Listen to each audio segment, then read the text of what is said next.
High friend केमन आछो तोमरा आशा करी भालो आछो आमिओ खूब भालो आछि। आज के आमी तोमादेर साथे शेयर करब पाका कलार बरफी।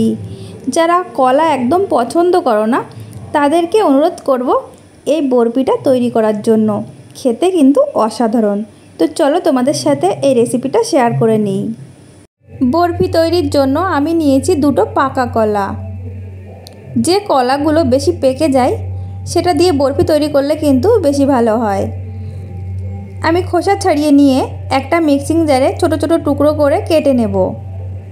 আমি ব্লেন্ড করে নেব। এটা করলে কি হবে, কলার কোনো দানা থাকবে না আর বরফিটাও কিন্তু সুন্দর হবে। দেখো আমি একদম স্মুথভাবে ব্লেন্ড করে নিয়েছি। এর মধ্যে কিন্তু একটুও দানা নেই আর আমি এর মধ্যে ব্লেন্ড করার সময় কিন্তু জলও দিইনি। এখন আমি একটা বাটিতে ঢেলে নেব আর চলে যাব চুলাতে। চুলায় একটা কড়াই বসিয়ে ভালো করে গরম করে নিয়েছি। তাতে দিয়ে দেব 2 টেবিল চামচ ঘি। ঘি গলে যাওয়া পর্যন্ত আমি অপেক্ষা করব।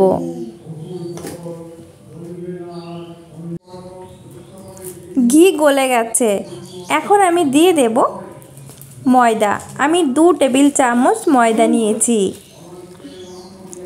লো ফ্লেমে রেখে এই ময়দা আমি ঘিয়ের সাথে মিশিয়ে নেব আর কিছুক্ষণ ভেজেও নেব।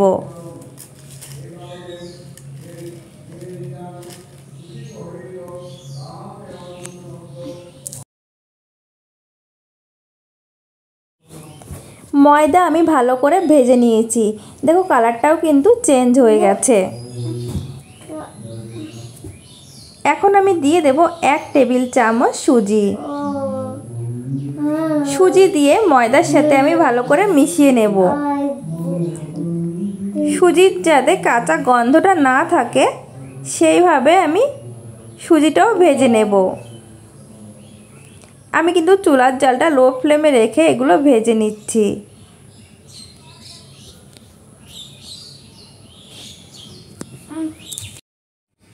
সুজি ময়দা আমি ভালো করে ভেজে নিয়েছি। এখন আমি আরও 1 চামচ ঘি দিয়ে দিচ্ছি। যে কোনো মিষ্টি জিনিস তৈরি করতে গেলে ঘি অবশ্যই ইউজ করবে। তেল দিলে কিন্তু বেশি ভালো লাগবে না খেতে।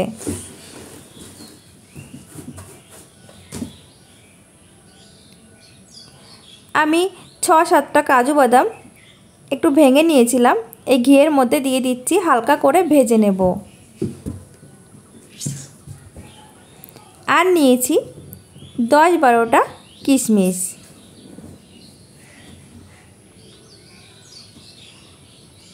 এখন আমি হালকা করে ভেজে নিচ্ছি।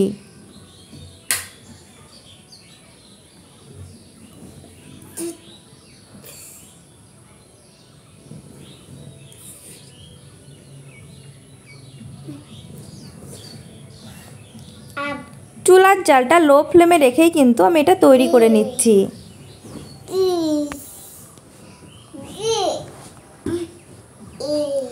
দিয়ে দেব আগে থেকে তৈরি করে রাখা কলার পিউরি।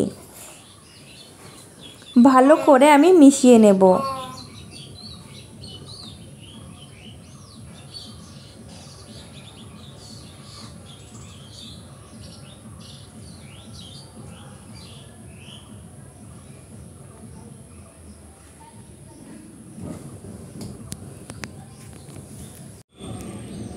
দিয়ে দেব আগে থেকে জাল করে রাখা গরুর দুধ। আমি 1 কাপ দুধ নিয়েছি। আমি ভালো করে মিশিয়ে নেব।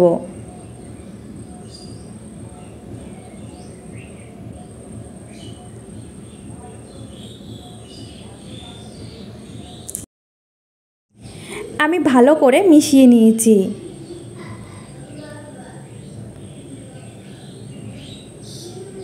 এখন আমি দিয়ে দিচ্ছি 1/2 কাপ চিনি। চিনির পরিমাণটা তোমরা তোমাদের টেস্ট মতো দিয়ে নেবে। যেহেতু কলার বরফি, কলা কিন্তু মিষ্টি আছে, তার জন্য মিষ্টির পরিমাণটা কম করে দিয়ে নিচ্ছি। দিয়ে দিচ্ছি সামান্য পরিমাণ লবণ।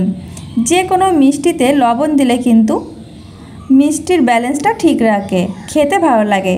অবশ্য তোমাদের পছন্দ না হলে এটা স্কিপ করতে পারো। আমি 2টো এলাচ গুঁড়ো করে নিয়েছিলাম, দিয়ে দিচ্ছি এলাচ গুঁড়ো।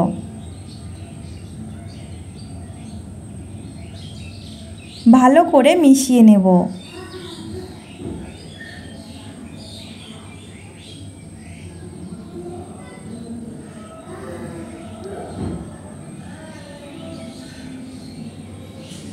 চুলার জালটা লো ফ্লেমে রেখে আমি একটু শুকিয়ে নেব।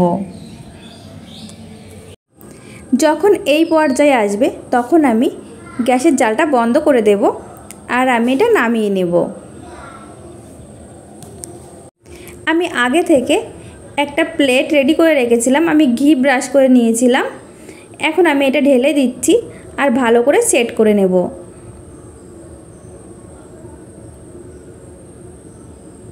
এটা কিন্তু গরম অবস্থাতেই সেট করে নিতে হবে।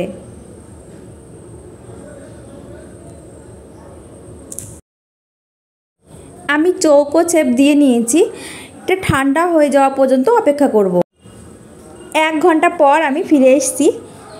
দেখো পুরো ঠান্ডা হয়ে গেছে এটা। এখন আমি কেটে নিচ্ছি। নিজেদের পছন্দ মতো পিস করে এটা কেটে নিতে পারো। আমি একটু লম্বা লম্বা করেই কেটে নিচ্ছি।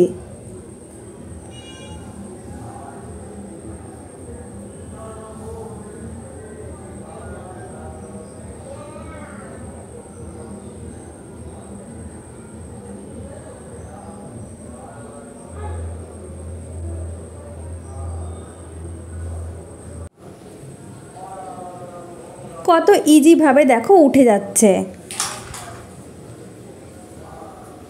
তৈরি হয়ে গেছে কলার বরফি। তো বন্ধুরা, তোমাদের কাছে এই রেসিপিটা কেমন লেগেছে?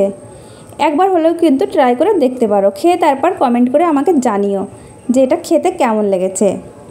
তোমাদের যদি ভালো লেগে থাকে লাইক, কমেন্ট এবং শেয়ার করে দিও। আর সাবস্ক্রাইব করতে কিন্তু একদমই ভুলো না।